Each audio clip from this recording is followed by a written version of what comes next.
Hello dear students, कैसे हैं आप लोग? अच्छे। मैं कामना करता हूं कि आप सब लोग स्वस्थ रहें, लॉकडाउन पीरियड चल रहा है, अपने घर पे सुरक्षित रहें। मैं राहुल जोशी अपने YouTube channel confusion to clarity पर आपका एक बार फिर स्वागत करता हूं। लास्ट टॉपिक में हम लोगों ने बात की थी कि कैसे हम ट्रिक का इस्तेमाल करके बॉन्ड ऑर्डर से रिलेटेड क्वेश्चंस को सॉल्व कर सकते हैं। आज हम उसी का नेक्स्ट आर्टिकल पढ़ेंगे, जो है कि स्पीशीज कैसे पैरामैग्नेटिक होती है या डायमैग्नेटिक है। मतलब हिंदी वाले स्टूडेंट जो मेरे साथ जुड़े हुए हैं, हमारे चैनल को देख रहे हैं, अनुचुंबकीय और प्रतिचुंबकीय स्पीशीज का पता कैसे करें। अब सबसे पहली बात ये आती है कि सर पैरामैग्नेटिक होता क्या है, डायमैग्नेटिक क्या होता है। तो बेटा बहुत सिंपल सी डेफिनेशन से बात करेंगे, क्योंकि बहुत ज्यादा लंबा आर्टिकल नहीं है हमारे पास में, हमें जल्दी जल्दी खत्म करना है। तो जल्दी से एक बार देखते हैं कि पैरामैग्नेटिक क्या होते हैं। पैरामैग्नेटिक हमारे पास कौन होते हैं? हम ये मान के चलते हैं कि जिनके अंदर अनपेयर्ड इलेक्ट्रॉन, इसका मतलब होता है उपस्थित होते हैं, प्रेजेंट है, ठीक है। और डायमैग्नेटिक क्या होते हैं? जिनके अंदर हमारे पास में अनपेयर्ड इलेक्ट्रॉन क्या होते हैं? एब्सेंट होते हैं। मतलब जिनमें पाए जाएंगे वो पैरामैग्नेटिक, जिनमें नहीं है वो क्या कहलाएंगे? डायमैग्नेटिक कहलाएंगे। क्लियर है बात? कोई दिक्कत नहीं आता। चले आगे। तो पैरामैग्नेटिक वो होते हैं जिनमें अनपेयर्ड इलेक्ट्रॉन पाए जाते हैं। अनपेयर्ड इलेक्ट्रॉन जिनमें होंगे वो मैग्नेटिक फील्ड से क्या होंगे? स्लाइटली अट्रैक्ट होंगे, मैग्नेटिक फील्ड की तरफ क्या होंगे? आकर्षित होंगे। बोलेंगे आओ मेरे पास, मैग्नेटिक फील्ड को देखते ही बोलेंगे मैग्नेटिक फील्ड आओ मेरी तरफ। जबकि डायमैग्नेटिक कौन होते हैं? डायमैग्नेटिक वो होते हैं जिनमें अनपेयर्ड इलेक्ट्रॉन नहीं होते हैं। ये मैग्नेटिक फील्ड को देख के बोलते हैं हमको नहीं आना। मतलब जो मैग्नेटिक फील्ड की तरफ अट्रैक्ट नहीं होते या उससे रिपेल होते, दूर दूर से बात करो, मैग्नेटिक फील्ड से दूर से बात करनी चाहिए अपन। तो हमें ये पता लगाना है कि हम इसको सॉल्व कैसे करते हैं। बट इसको सॉल्व करने से पहले हम एक बार के लिए ब्रीफ ट्रिक को रिवाइज कर लेते हैं। जो लास्ट हमारा टॉपिक था उसी से रिलेट करता है, इसलिए हम एक बार उसको फटाफट रिवाइज करते हैं। बने रहिए मेरे साथ। हमने लास्ट ट्रिक जो सॉल्व करी थी वो हमारी ट्रिक थी बॉन्ड ऑर्डर कैसे निकालते हैं। हम लोगों ने कौन सी ट्रिक आजमाई थी, जल्दी बताएं कौन सी? जी हाँ, इलेक्ट्रॉन सम मेथड। क्या था इलेक्ट्रॉन सम मेथड? इलेक्ट्रॉन का टोटल यानी इलेक्ट्रॉन का सम और उसके रिस्पेक्टिवली हम लोगों ने क्या निकाला था? बॉन्ड ऑर्डर निकाला था। फटाफट एक बार देख लेते हैं। मैंने आपको बताया था कि जब इलेक्ट्रॉन 14 हो तो बॉन्ड ऑर्डर कितना होता है? 3। जैसे ही एक इलेक्ट्रॉन बढ़ता है बॉन्ड ऑर्डर कितना हो जाता है? 0.5 कम। फिर एक इलेक्ट्रॉन और बढ़ेगा तो और 0.5 कम हो जाएगा। ऐसे ही 17 पे 1.5 और 18 पे 1। ऐसे ऊपर चलेंगे तो 14 से 13 चलेंगे तो 3 से वापस क्या हो जाएगा? 2.5। 12 चलेंगे तो 2, 11 चलेंगे तो 1.5 और 10 चलेंगे तो 1। ये ट्रिक हमने बात करी थी कि इलेक्ट्रॉन का टोटल और उसके रिस्पेक्टिवली बॉन्ड ऑर्डर ऐसे निकाला जाता है। जनरली हमारे सिलेबस में 10 से लेकर 18 तक के मॉलिक्यूल्स का ही बॉन्ड ऑर्डर आता है, इसलिए हमने यहीं तक की बात की थी। और यहां से एक रिलेशन देखा था कि bond order is inversely proportional to क्या होता है? बॉन्ड लेंथ होती है। मतलब बॉन्ड ऑर्डर निकाल लीजिए और उसका उल्टा कर दीजिए। या मेरे पास एक आया था bond order is directly proportional to strength. ये चीजें हम लास्ट आर्टिकल में हमारे बात कर चुके हैं। आई होप अगर आपको डिटेल आर्टिकल देखना है तो आप पीछे वाले वीडियो में जाके आराम से उसको पढ़ सकते हैं, देख सकते हैं, ठीक है। हमारा आज का आर्टिकल जो है पैरामैग्नेटिक डायमैग्नेटिक, उसको कैसे सॉल्व करें हम उसकी बात करते हैं। तो हम स्टार्ट करते हैं। देखिए, पैरामैग्नेटिक और डायमैग्नेटिक निकालने के लिए हमें जिस ट्रिक का यूज करना है, अगेन मैं बात कर रहा हूं, हम किससे सॉल्व करेंगे इसको? ट्रिक से सॉल्व करेंगे। और एक चीज मैं बहुत इंपॉर्टेंट मानता हूं कि पैरामैग्नेटिक डायमैग्नेटिक हो या बॉन्ड ऑर्डर हो, मैं इलेक्ट्रॉन सम मेथड को बहुत अहमियत देता हूं। क्यों सर? अगर ये मेथड आपको इजीली समझ में आ जाता है, ढंग से अगर इस मेथड को आप अप्लाई करना सीख जाते हैं, तो आपके एमओटी से रिलेटेड बहुत सारे क्वेश्चंस क्या हो जाते हैं? इजीली सॉल्व हो जाते हैं। तो आपको ये मेथड सीखना बहुत जरूरी है। क्या है मेथड? लास्ट हमने देखा था इलेक्ट्रॉन का सम। अभी हम देखेंगे कि अगर आपके पास में इलेक्ट्रॉन का सम किसमें आ रहा है?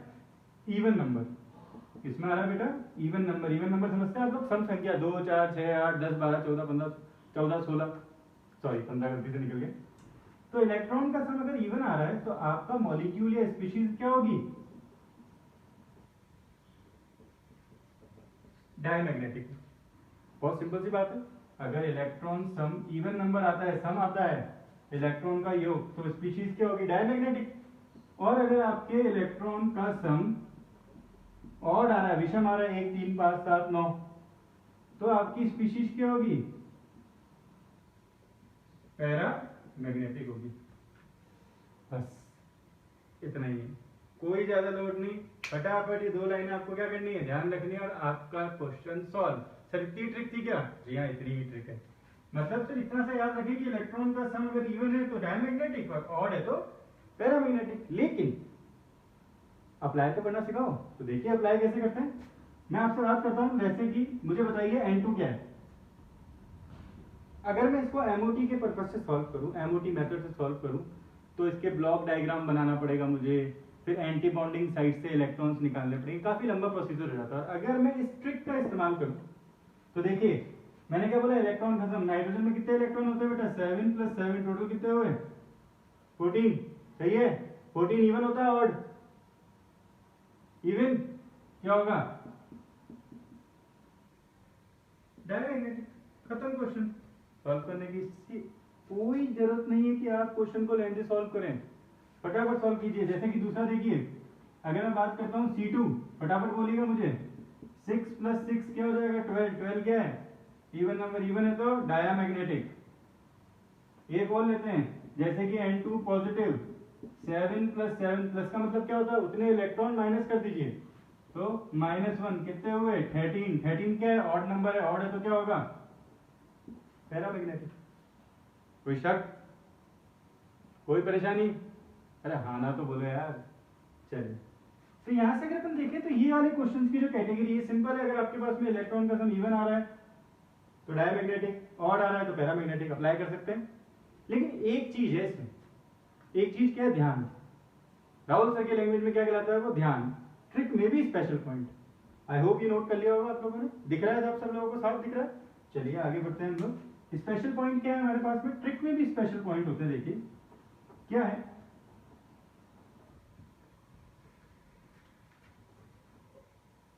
ट्रिक का हमारे पास में स्पेशल पॉइंट। देखिए स्पेशल पॉइंट क्या है? अगर आपके इलेक्ट्रॉन का सम 10 या 16 आता है, ध्यान रखिएगा, इसको हम लोग राहुल सर की लैंग्वेज में क्या बोलते हैं बेटा? ध्यान रखो। क्या ध्यान रखो? कि अगर इलेक्ट्रॉन का सम कितना आ रहा है? 10 और 16। 10 और 16 बेटा अपने आप में क्या है? इवन या ऑड? इवन नंबर है। तो आपके हिसाब से आंसर क्या होना चाहिए? सर ये तो डायमैग्नेटिक होगा। लेकिन यही ध्यान है कि अगर आपके इलेक्ट्रॉन का सम 10 और 16 होगा तो आपकी स्पीशीज डायमैग्नेटिक नहीं, क्या होगी? पैरामैग्नेटिक होगी। ये चीज आपको ध्यान रखनी है। सर इसका क्वेश्चन किस किस के लिए बनता है? तो यहां ध्यान दीजिए। O2 कितने होंगे? 8 + 8 कितने हुए? इलेक्ट्रॉन्स का सम 16। कायदे से इवन नंबर है, क्या होना चाहिए था? डायमैग्नेटिक। लेकिन क्या होगी इसकी नेचर? पैरामैग्नेटिक। दूसरा देखिए B2, 5 + 5 10 इवन नंबर है, लेकिन एक्सेप्शन है। एक्सेप्शन मतलब स्पेशल पॉइंट है, तो हम लोग क्या बोलेंगे इसको? ये भी क्या होगा? पैरा। ये 2 केस आपको बस ध्यान रखने और आपकी ट्रिक 100% सक्सेसफुल होगी। इसमें कोई दिक्कत नहीं आएगी आपको।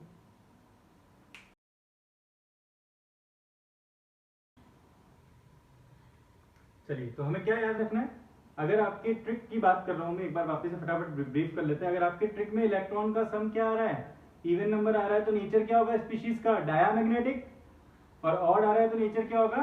पैरामैग्नेटिक। और ट्रिक में भी स्पेशल पॉइंट, राहुल सर का ध्यान क्या रखना है कि अगर इलेक्ट्रॉन का सम 10 और 16 आए, 10 16 इवन नंबर है, फिर भी नेचर क्या होगा? डायमैग्नेटिक नहीं, पैरामैग्नेटिक होगा।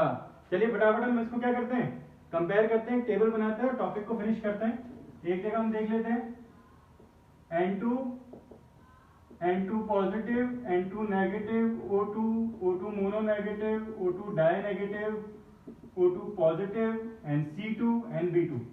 फटाफट हम लोग क्या करेंगे, इनके इलेक्ट्रॉन का सम देखेंगे और एक तरफ इनका क्या देखेंगे, हम लोग नेचर देखेंगे। फटाफट देखते देखिए 7 + 7 फर्स्ट वाले की बात कर रहा हूँ। टोटल नंबर ऑफ इलेक्ट्रॉन कितने हुए 14, 14 पे इवन नंबर है, क्या होगा डाया। नेक्स्ट देखते हैं 7 + 7 - 1 टोटल नंबर कितने हुए 13, 13 ऑड है तो क्या होगा पैरा। नेक्स्ट देखिए 7 + 7 + 1 अगेन टोटल कितना है 15, 15 इज ऑड नंबर तो मेरे पास क्या होगा नेचर पैरा। O2 देखिए 8 + 8 16, 16 क्या है इवन नंबर है, क्या लिखूं डाया, नहीं ध्यान, क्या बोला था 10 और 16 तो डाया नहीं, क्या होगा ये पैरा होगा। O2 नेगेटिव 8 + 8 - 1 टोटल कितना होगा बेटा 17 ऑड नंबर है पैरा। 8 + 8 + 2 8 है 16 और 2 18, 18 अगेन इवन नंबर है, क्या होगा डाया। O2 पॉजिटिव की बात करते हैं 8 + 8 - 1 कितना होगा 15, 15 क्या होगा odd number para. 6 + 6 12 even number dia.